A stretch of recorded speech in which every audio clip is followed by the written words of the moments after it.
Okay.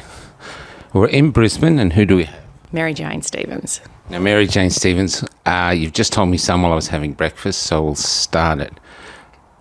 Tell us how, when it first happened, you were fully on board. Well, I think they rolled it out to the healthcare workers.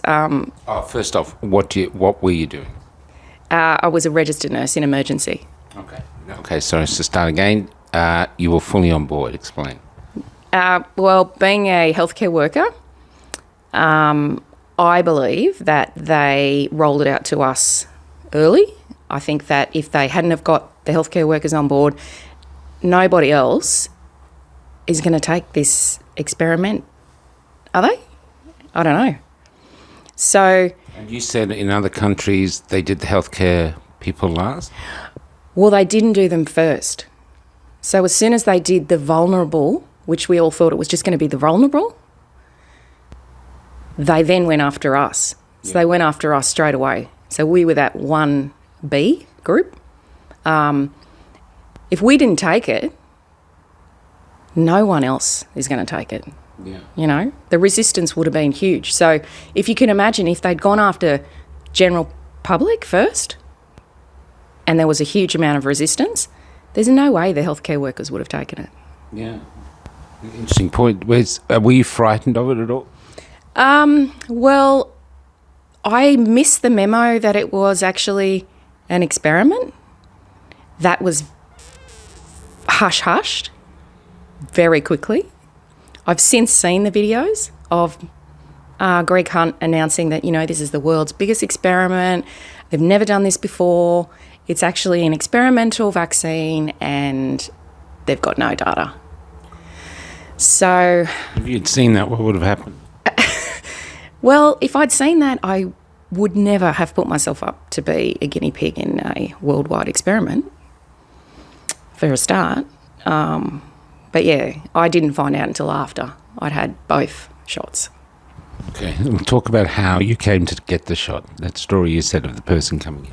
Yeah, so it was the first month, March of 2021, and,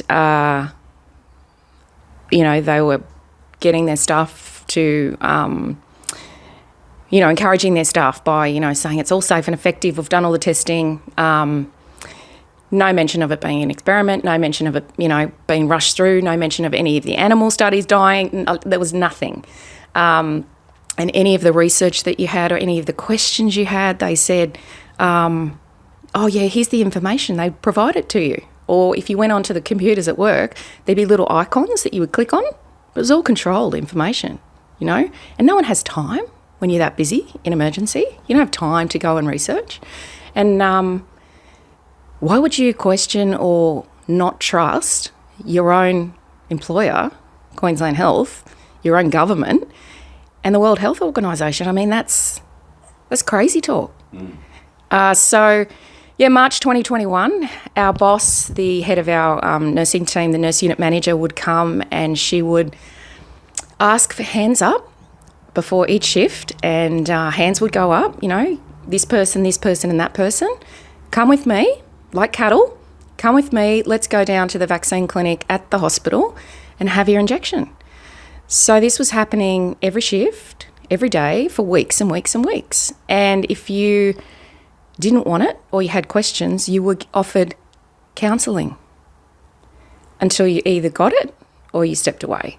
There was only one worker that I know of out of hundreds of staff that refused.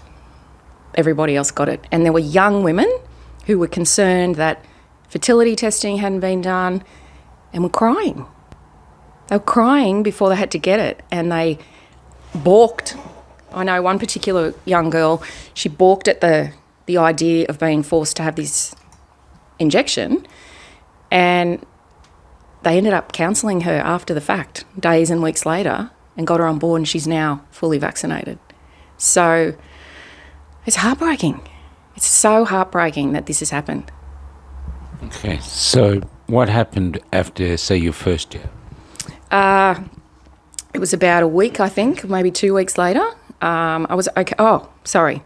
Woke up 12 hours later with the worst pressure in my head, I don't want to call it a migraine because I don't know what that is. It just felt like brain swelling. The worst ever. And feverish and like I'd been hit by a train. We went to work and we were all working through this and every symptom was normalised. Oh, that's okay. That means your immune system's working. Yeah, that's okay. Oh, I got a headache too. It's fine. Just go and take some Panadol, Nurofen and maybe some aspirin and you'll be fine. And this was literally for weeks and weeks and weeks. So if you had any side effects, you were offered pain relief and told it was perfectly fine. You know, don't worry. It was about the second week I was walking through a car park of a shopping centre and